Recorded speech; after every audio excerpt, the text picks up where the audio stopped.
brand in the early days based on guerrilla marketing.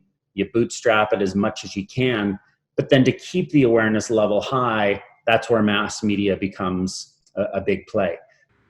From high school dropout to college dropout, today's Ask an Expert has been able to amass a business empire that is now worth over $400 million. Hi, I'm Joshua Carlson, co-founder of Propelo Media, and today I sit down with Brian Scudamore. He's the founder and CEO of 1-800-GOT-JUNK. The stories that he shares today can have a direct impact on your business tomorrow. These include why he only hires happy people. It includes the vision and determination that he had, which led him to pay to have the logo that they're still using today before he knew it would take over 60 inquiries just to find out who actually owned that phone number. And my favorite, a Sopranos-esque story about how he received an 8 to 9 figure buyout offer and why he chose to walk away from that. Now let's hear what Brian has to say. Brian, thank you so much for coming on our Ask an Expert. Thanks for having me, Josh. Okay, so I'm big on origin stories, and I happen to love yours. You're young, you don't have a lot of money, you don't have a job, and you see a junk truck while in the McDonald's takeout line, and suddenly something clicks. What clicked? What happened? Well, it was all about a summer job. I didn't finish high school, was one course short of graduation. All my friends were going to university and college. I talked my way in, but now needed to find a way to pay for it. So It was really just a summer job. That was my vision. And I ultimately started by seeing that beat up old pickup truck. It said Mark's Hauling on the side of the box. It was filled with junk. A week later, I bought a truck of my own. I started with the company named the Rubbish Boys. It was just me, but I had a vision for something bigger. Okay. And off I went hauling junk. And ironically, what funded my college education also inspired me 3 years in to drop out. I was learning much more about running a business, more about business running one than I was studying in B school. Okay, so double dropout. Kudos for you for really taking that to the extreme. I'm curious though, like you see this truck, you see Mark's Hauling. What is it that what was the epiphany that you're like, hey, I can do this, but I can do it, I can do it really well. Like what was that thing that said, this is something that I can do? As a kid, I had car washes, I mowed lawns, I did all sorts of things for money. Okay. And I found that this was just another relatable thing. Hey, I could go buy a pickup truck and start hauling junk. It seemed easy. I don't think I picked up the idea and said, I'm going to do this better. That came over time. Okay. As I started running the business, I realized it was a very mom and pop beat up old industry, something that was fragmented that I could bring branding to. The Rubbish Boys, eventually becoming 1-800-GOT-JUNK, eventually parlaying into other brands. As we built 1-800-GOT-JUNK into a $100 million plus business, we got into the painting business with Wow One Day Painting, and then Shack Shine, which is windows, gutters, and power washing. So today, we're well over 400 million in business, taking simple chores that people just don't have the time or the desire to do around their home, and we're making ordinary businesses exceptional.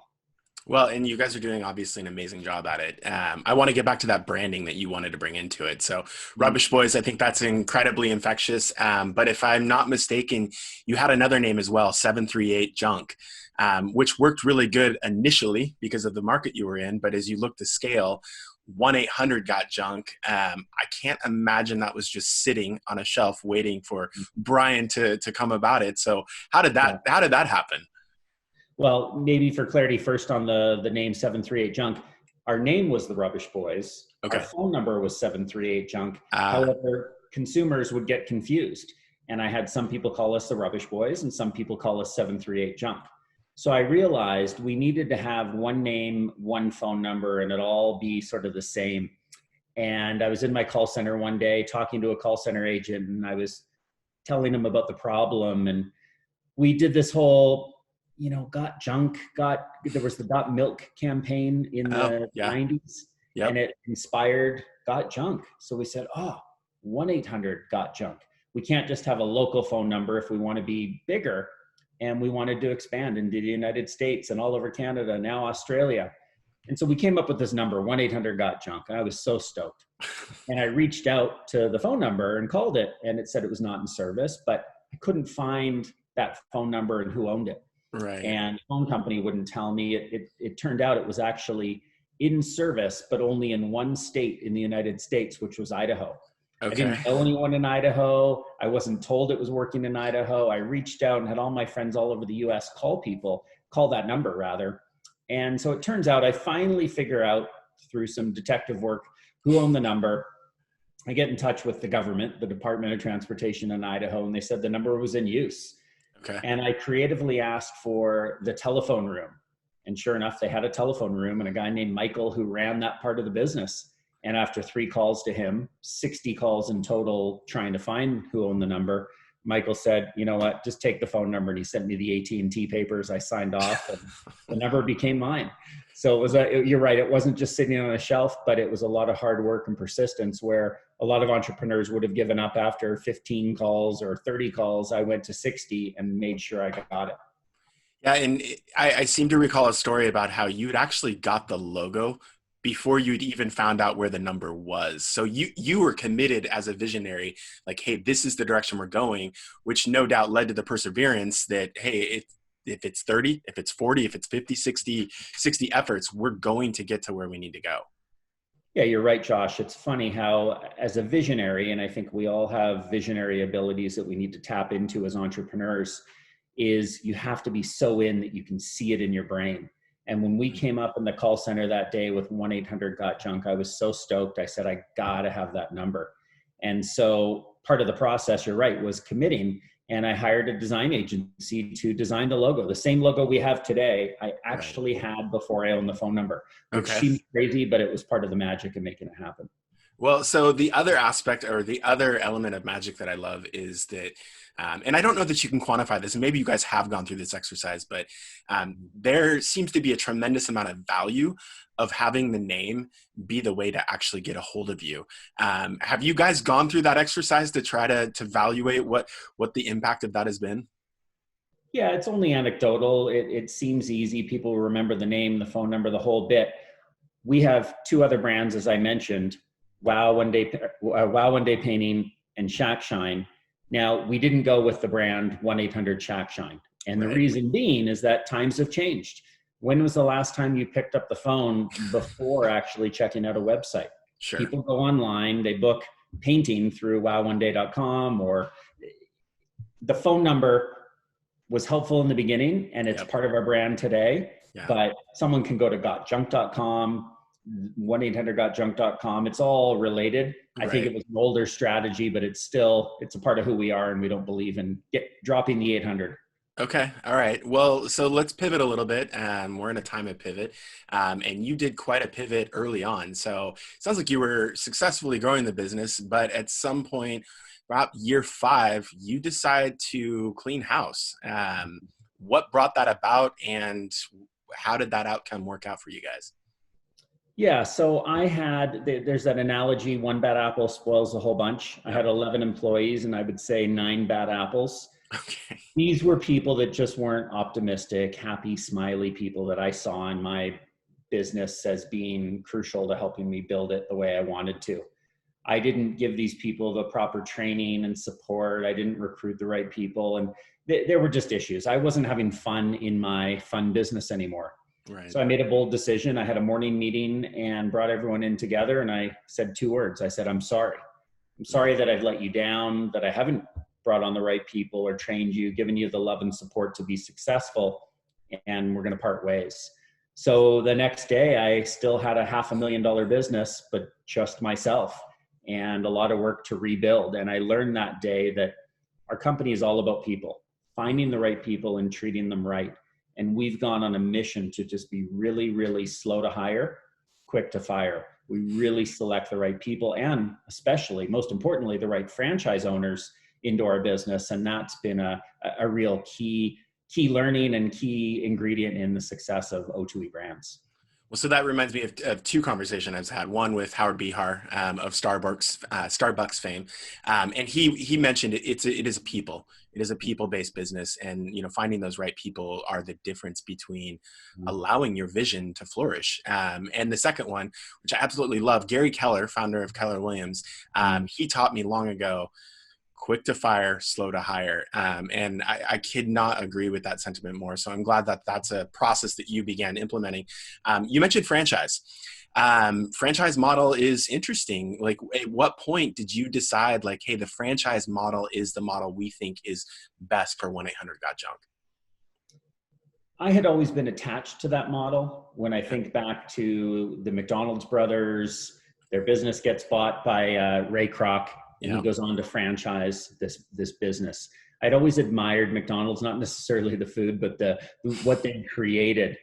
And I was like, one day I want to franchise. Back in 1991, 2 years into the business, we had a 6 o'clock news clip that ran, and they said at the end, what's next? And I said, I don't know, maybe we'll franchise the company.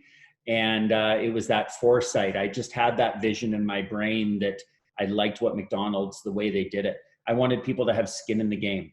Sure. Nothing drives me more in this world beyond my family of watching businesses grow and evolve. I love watching entrepreneurs, especially our family of entrepreneurs in O2E Brands, grow and build something bigger and better together.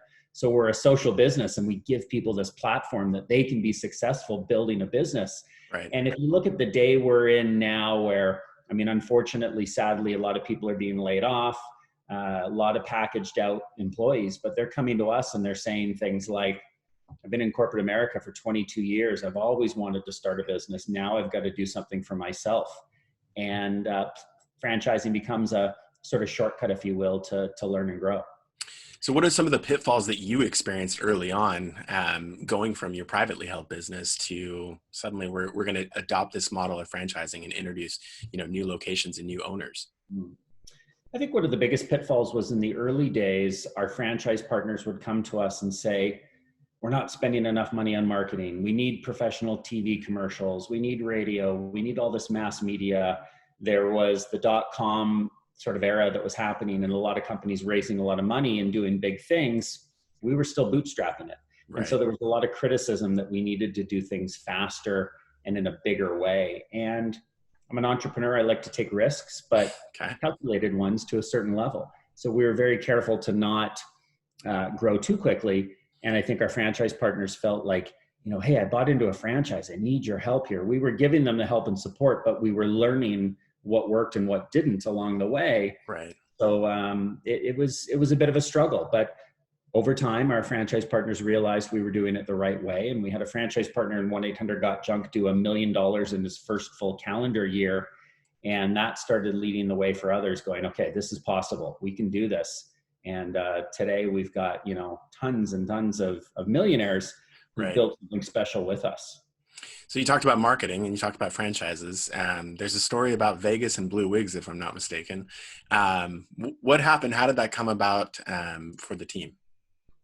Yeah, we were feeling the pressure from our franchise partners, back to my point of they wanted more professional, big budget media spends. And I said, we don't need that to happen in our business. We can do things on a shoestring because that's all we can afford right now. Right. So I took, 6, 7, 8 franchise partners to Vegas. We had this conversation around where would be the most challenging city to stand out in if we wanted to get noticed. And the answer was Vegas. All the lights and the hurrah. And characters. Yeah, right. Yeah, so I said, let's go to Vegas and we're going to figure out how to stand out. We bought everybody a $29 1-800-GOT-JUNK bowling shirt, a $3 blue wig, a bunch of 1-800-GOT-JUNK tattoos and spray bottles. And I remember we were in the Hard Rock Hotel bar, and we started walking around the casino and we were giving out tattoos and everyone's looking at these dorky guys in blue wigs and bowling shirts and wondering who we were. Was it a bachelor party? Were we a band?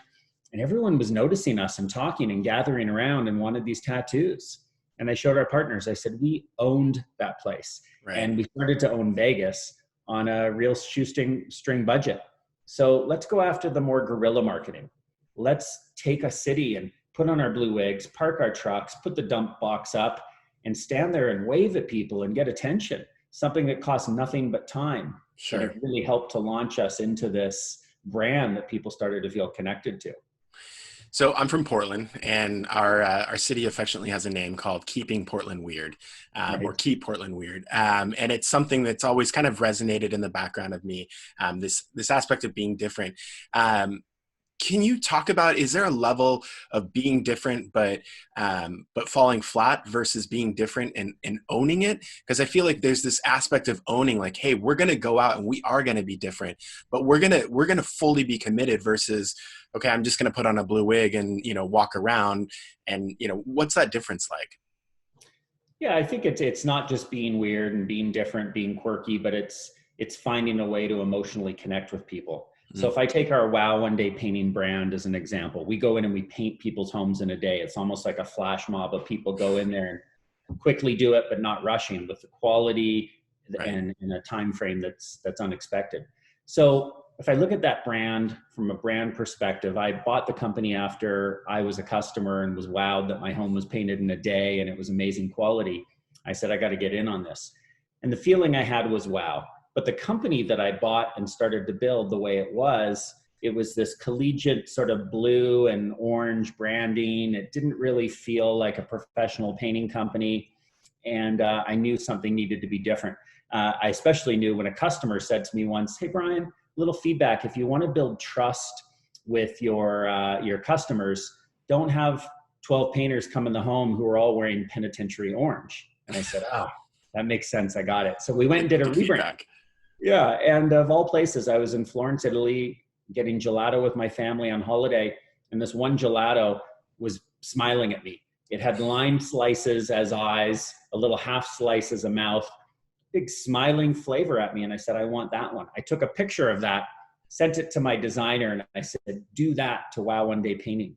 And we came up with this green smiling logo that says wow. And it just somehow resonated with people, so much so that that brand started to quickly bring franchise partners into the fold and get them Right. excited, when that was the only real thing that changed. So the power of brand, the power of being quirky, but making sure it can connect. So let's talk about that connection. What or how much do you guys reach out to the customer base to drive how your businesses evolve, or what adaptations, such as that, which is, that's great insight, right? It's one of those subliminal things that you and I could sit and look at it for 10 years and maybe never come up with it. But somebody else says, hey, that looks like penitentiary uniforms. Right.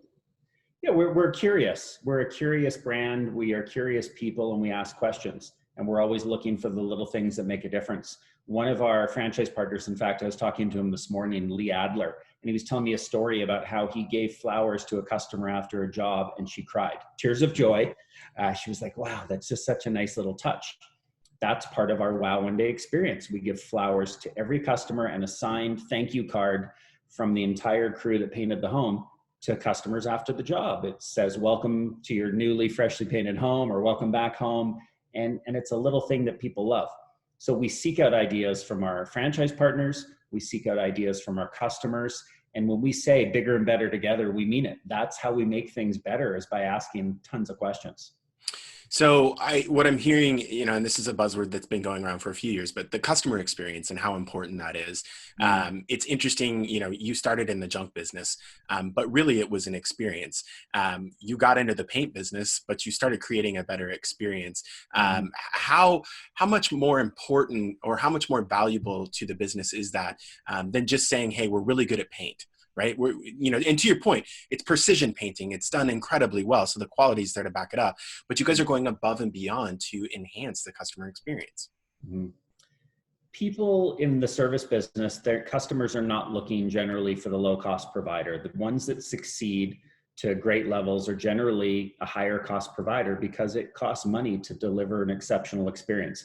Our parent company, my parent company, is called O2E Brands, which stands for ordinary to exceptional. Right. So our bar is high. Everything, whether it's Shack, Shine, Wow One Day, 1-800-GOT-JUNK, the service has to be exceptional. So we start by finding ordinary people and giving them exceptional training so that they can grow with us. We find exceptional franchise partners, and the whole thing just works like magic. But it's delivering all those little things. You have to show up on time. You have to deliver what you promised. We have something called our EFAs, our exceptional focus areas. Okay. And each brand has a list of 3 or 4 things that we say, under no circumstance can those things be missed? Right. And it's holding ourselves to high standards. And you can't build a service-based business by doing things in a sloppy way. So what about from a hiring standpoint, when you have these values, what is the process? I feel like, you know, these soft skills that sometimes people, you know, they diminish, but I feel like they're incredibly important. If you don't have the soft skills that align to the corporate values, I can train you how to paint. I can train you how to go into a, you know, a house and pay attention to detail, but how do you hire for those soft skills? Yeah, it's actually pretty, it's simple. I won't say it's easy, but Yeah. hiring happy people. That's what it's all about for us. So a brand I like, and I know you talked about Howard Behar, who spoke at one of our annual conferences, great gentleman.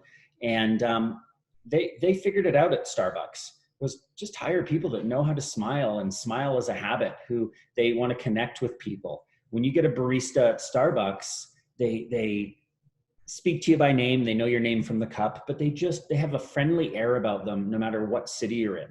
Right. And we've tried to adopt that approach of just hire happy people, bring people in that already get it.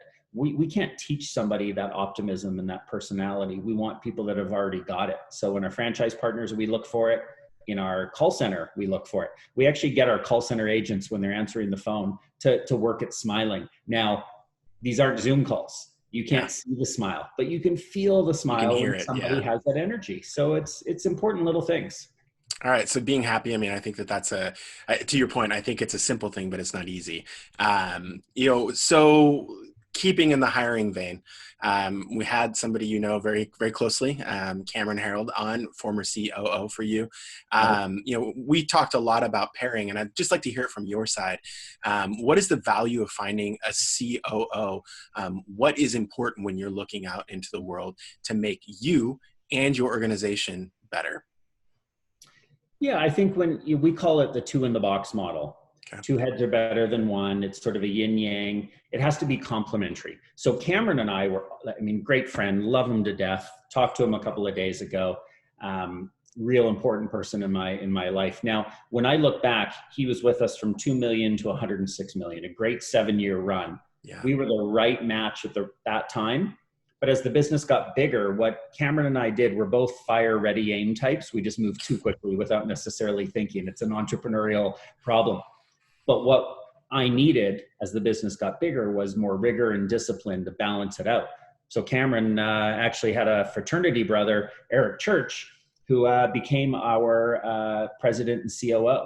He's helped us quadruple our business. We've got the right fit, and hopefully Eric's around forever. But what that match has meant is Eric and I are very different. We have the same values, we're chasing the same vision, but our style of doing things is different. I'm the visionary, he's the implementer. I'm the idea guy, he's the execution. Let's do this, let's do it right, let's have plans and strategy. And together, there is some magic. And so I think finding the right person is, you know, in a marriage, you don't want to marry someone who's just like you. You want someone that complements your weaknesses, that's there to support you as you raise a family, who can do things that you're bad at. And so it's that same type of thing when you're building a company. I think finding the right complementary leadership is incredibly, incredibly important. And so was that a process of you kind of looking at saying like, hey, here are the things that I know I'm strong at. Here are the things I know I enjoy. And the flip side of this is here's all this stuff that, hey, maybe it's not necessarily I'm not good at it, but I don't want to put my attention there. And it's that other half of that list that you go out and say, hey, where are the people like Eric that match up to these? Mm-hmm. I interviewed 75 COOs, and we're talking a lot of those people in person, me getting on planes, flying all over the country. But what I did, it was a simple process, and this took 10 minutes. Nobody told me to do this. It was just sort of a gut thing, but it's been incredibly helpful. I took a sheet of paper and I drew a line down the middle. And on one side, I wrote all the things in a business, my business, that I love to do and that I'm good at. On the other side, I wrote all the things that I dislike doing and that I'm bad at. Now, this was a bigger list, let's face it. But what I did was I said, okay, I need to find someone who can do those things that I don't like, that I'm not good at, and they're actually their passions. So I put together this mini painted picture vision of what I was looking for, and got out there and started searching. And once you're clear on what you're looking for, it's a lot easier to find it.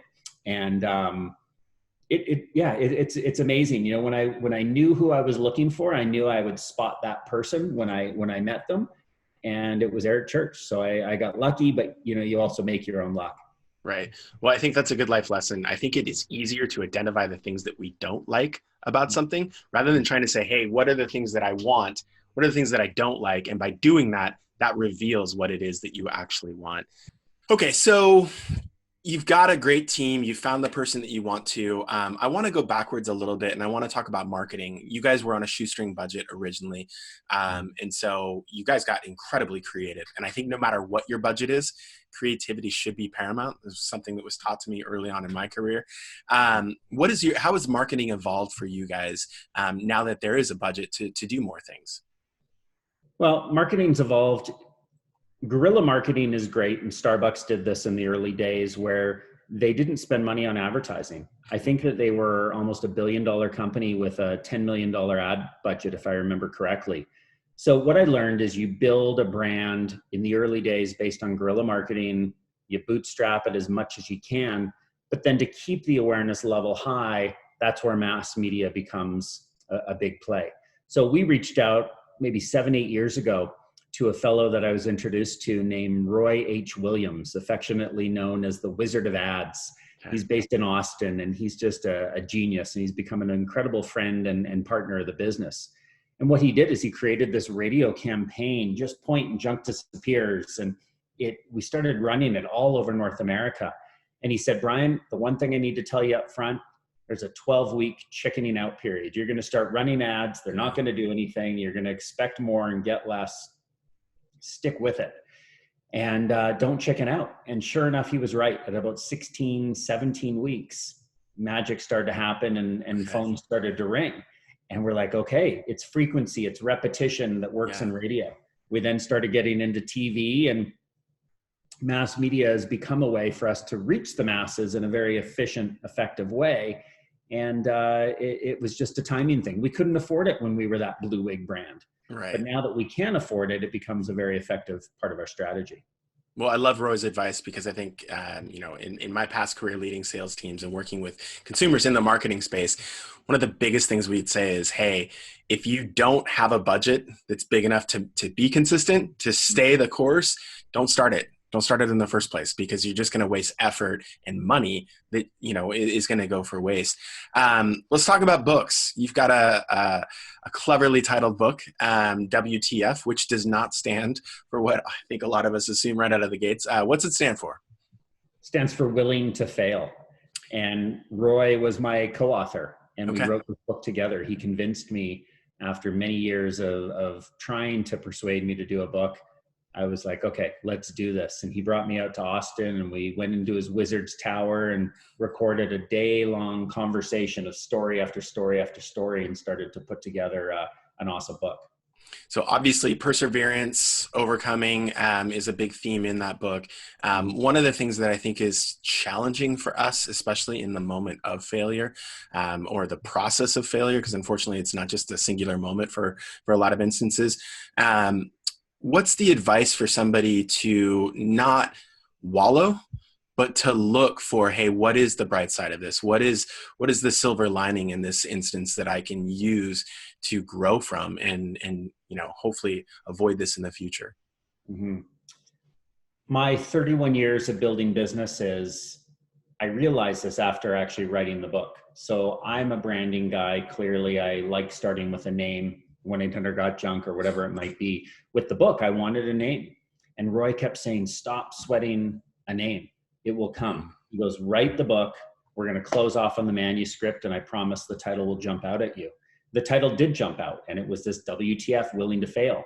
Because my 30 years of stories were grow, fail, mistake, grow, fail, mistake, grow, and it was learn, learn, learn. And I realized after writing the book that failure has always been a gift to me. You fall down, you learn, you get back up. And for all of the times where, 2010, I almost bankrupted the business, financial crisis had just happened and the world melted down. I lost my COO of Starbucks tenure. And I thought, the world was just awful to me. Right. I was like, what can I learn from this? How will this make me better? And sure enough, it made me better. It led me to Eric Church. I found that I needed to understand who the right person for me was. And I found Eric, who had done nothing but work with entrepreneurs and was always the partner to a founder. And it's understanding yourself. And sometimes we need to fail to get that reflection and learning. So speaking of failure, one of the things, as we look to, if we have a problem that arises in front of us, I've heard you say is it's better to have a problem than to have the wrong fix for that problem. Can you talk about that? Yeah, I think, it's okay to have problems. And when you can embrace and accept them, it's then just thinking through, really, what is it that problem is going to teach me? What's the right solution, and being patient enough. You don't want to jump too quickly trying to solve something with the wrong solution. Right. Be patient, take your time to solve it. Don't be desperate, and don't panic. Take the time to find the right person to solve the problem or the right solution for that problem. And I think people beat themselves up when challenges or failures happen. Yeah. It is an ingredient in success. In the recipe of success, if you could write a recipe book and say, here's all the things you must do to be successful, failure is one of those big ingredients. Yeah, I think that's timeless advice, and it certainly is good advice right now because a lot of us are struggling and going through, some form of failure. So to be able to look introspectively and assess what is happening, what is really happening, what are the possible outcomes of this, is just really important for businesses to look at right now. Yeah, during this time, a quick sort of story is pre-COVID, we had a daily stand-up meeting within our companies that had run for almost 2 decades, called Huddle. 10:55 a.m., the whole company comes together, massive room, and we share good news, missing systems, things that are broken that we've got to fix that we're learning from. And when March 13th happened and we had to leave our offices, we couldn't do huddles any longer in person. So we switched to Zoom, and I thought, digital huddles, this is going to be lame and just not the same. And what's interesting is after about 90 days, it really hit us that this is better. In a world where if there's a vaccine and things go back to normal and we can all get back in the office in big numbers and huddle together less than 6 feet apart, I still don't think we'll go back to that because huddle is now better the way it is. So huddle's become a metaphor for us to say the bar isn't make it as good as it used to be, it's make it better. So to give you an example, huddle is better now because when we used to be all in one room looking at everyone's backs, we're now looking at faces. Yeah. The introverts who never spoke up at huddle are now lighting up the chat in huddle every single day. Yeah. So there are things that came from it. And I would say most people in the business say huddle is better. So I challenge everybody to go, what out of this pandemic, this tragic, difficult time, what will actually be better? What can you make better than it was, not trying to get back to normal? I love it. The book, you had a co-author, you did it. It sounds like the method that you guys used was, hey, let's just have the conversation and record it, right? And then let's take these conversations and put those to paper. I think a lot of people, there's a lot of thought leadership that's happened, probably in the past 5, maybe 10 years, where it's like, hey, there's a lot of great ideas that, business owners have. But I feel like a lot of owners, when they're told, hey, go write a book, go put this together, and they feel like they don't have anything to write about. What is that process to get started that might get the ball or the pen moving for them? Yeah, we all have stories to tell. What happens when we go to a party? We tell stories. We live in this storytelling age, and all you need to do is go into social media and look at any point in time. That's all people are doing. And that's what stories inspire us. They excite us. They teach us. Everybody's got a story.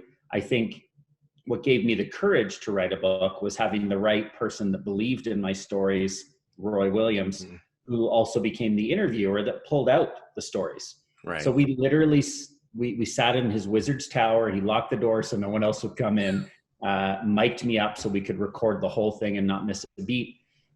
We drank some wine, maybe quite a bit of wine, and it was just story after story after story.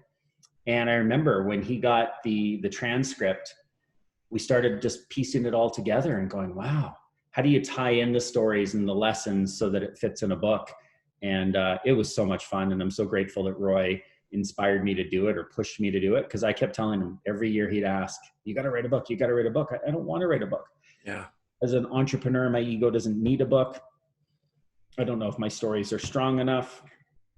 I don't know if I like writing enough to do a whole book. And so all those reasons he overcame, and we made it happen. And now we're talking about the second book, which should be fun. Well, so what has the book done for you as an individual and as a leader, as a business? Talk about some of the things that's done. Yeah, so we have done 40,000 books, which is exciting. I'd say that a good half of those were bought and given out within our franchise system. I'd say the biggest impact was connecting our truck team members with 1-800-GOT-JUNK or our Shack Shiners with Shack Shine. People to the stories of how we got to where we are, what I've learned, what we've learned. And so the biggest impact was just the storytelling across our business. And then of course you get nice emails from people saying, hey, I just read WTF. Here's what I learned. Here's what I didn't realize about you guys as a company or myself. And it's been powerful. It really has been, in a world where, you don't go to a bookstore any longer and you buy everything online. It seems like people are buying a lot of books and not necessarily reading them. I was worried that the stories wouldn't get read, but they're getting read and they're getting retold, which is a pretty amazing impact. Well, yeah, it's got to feel good. So the advice I'm certainly picking up here is we all have stories. We all have something that's meaningful, and chances are somebody's going to find value in them. But go find that curious person in your life that can ask you the questions to pull them out of you. It's easier than you would think. If you've got someone, and I'm sure everybody knows someone who's curious, who's good at asking questions, you record it and you upload it to rev.com, and it's, it takes nothing to at least start with that transcript of stories. And I remember even reading some of my own transcript, and I'm just like, I said that, like you forget about the stories that are. That was the wine. What's that? I said that was the wine. Yeah, it was probably the wine. You're right. Little creative juices flowing from a little alcohol. Purple coffee is what Roy calls it. There we go. So let's go back in time because I think that this is perhaps the thing that I've looked forward to talking about the most, which is you're building the business, it's scaling, you've got revenue coming in, and you get wined and dined from others that want to buy the business. And we're talking a multi-million-dollar offer. So we're not talking peanuts, and we're not even talking about, just $1 million, which is an incredible amount of money right now. What was that process like, and why did you say no? It was interesting. So for anybody that has ever seen The Sopranos, they might appreciate this story and sort of painting the picture of the moment. But I got wined and dined beyond belief. I got taken to one of the most exclusive fishing resorts in the world in British Columbia. We flew there on a float plane. They took us out on the glacier in helicopters. They took me out on fishing boats, and we're catching, massive salmon. And I remember there was two guys from the garbage removal industry, from waste management. Again, think Sopranos. These guys. Yeah, right. Yeah. But there I am in a boat far away from anything. And it's just the three of us. And these two executives kept talking about, you need to sell us your company. We want your company, this and that. And I mean, they were talking like, $75 to $100 million. And I've got this tiny little company. And I think they just couldn't believe that I said no. And clearly far from anywhere, I was scared to say no, but I did. And in the end, I think what got them to understand is I said, guys, you could give me $1 billion, which is a ridiculous sum of money. Sure. I don't want to sell my passion, what I love doing, that I'm not ready to give up on yet, to someone else. I want to do this. This is my joy. I love it. And we maintained a friendship. In fact, I'm talking to one of those people later on today. And he's no longer with Waste Management, but we kept up the friendship. So I'm glad I didn't get thrown overboard. I'm glad they respected my decision. And I'm excited about where we are today. Well, so I'm glad you didn't either, because we wouldn't be having this conversation. But so let's take it a bit further, because I think what's interesting, there's this romantic idea, especially for, I think, younger people, starting their careers, where it's like, hey, yes, 75 to $100 million. I want to have the house on the beach on Kauai. I want the lodge in Aspen kind of thing. But you really, it's these values that you're talking about. And so talk about the importance of staying true to who you are. And because if you weren't, this decision would have been different. You would have cashed out, but you didn't, and you're making a bigger impact today. Mm-hmm. I think it's exactly what you said. I know I could have made a bigger impact as I am today, but I didn't want to give up. I also knew myself and what makes me happy. Now, the place on the beach, the lodge in Aspen, would I ever enjoy renting those things and living that life for a weekend with friends and family? Of course. If you owned that place on the water, how long is it before that wears off where you go, I'm not so happy? Because we need the day-to-day journey of the things where we're making a difference and we're contributing in life and we're excited and we're encountering problems and challenges and getting over them. The journey is what's exciting for me. We came up with a goal in 2012. The business was in a little bit of a tight spot just coming out. And we came up with a 4-year goal that if we could double the revenue of the business, we would take the entire company to Hawaii. We painted the picture of what that would look like. We had everybody at a dinner. We were wearing Hawaiian shirts and leis and drinking Mai Tais. And we said, we're going to be there in 4 years. We asked for 200 million in revenue, and we ended up at 224 million in revenue. And we took the entire company, 7 planes off to Hawaii. Gosh. What was interesting for me in that moment is in Hawaii, people came up to me and they're like, man, you must be so stoked right now. You achieved your dream, this and that. And if I was honest with myself, I actually wasn't as stoked in Hawaii. I was stoked on the process of getting to Hawaii. Yeah. I was stoked about the fact that I could rally everyone around a goal and get excited and passionate together about something that was really difficult, and we made it happen. So I'd say I was most excited when we achieved the number and knew that everyone was now going to go to Hawaii. It wasn't about being in Hawaii. I was proud of everybody. It was a lot of fun. We had Mai Tais and everything, but it was the moment leading up, or not the moment. It was the moments. It was the journey. And so it's understanding what drives you and motivates you. And as humans, there's this thing called human nature. We kind of have some patterns in how we operate. And it's the journey that's so invigorating, not necessarily the destination, the homes, the fancy cars, the toys. Well, it's Gary V, right?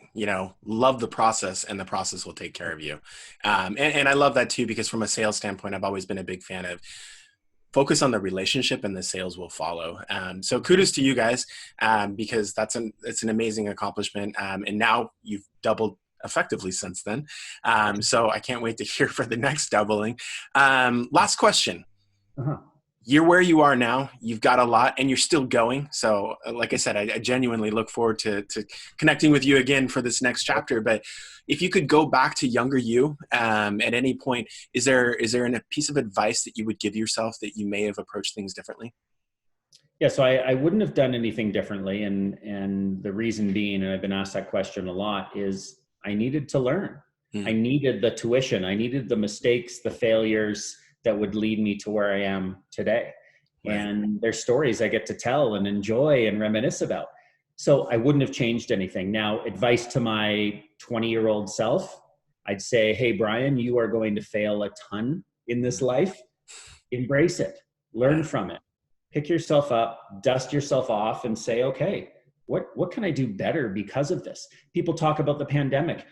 I say, this isn't happening to us. This is happening for us.